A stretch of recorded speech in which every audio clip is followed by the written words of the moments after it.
Hi! In front of me is VIVO T2 Pro, and today I would like to show you how you can manage autocorrection.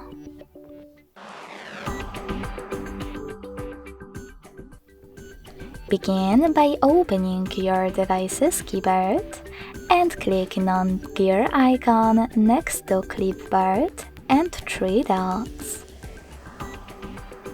Following that, choose text correction.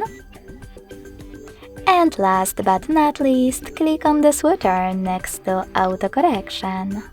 This way you will turn it off or on. Thanks so much for watching. If you enjoyed this video, smash that like button, comment and subscribe. Bye!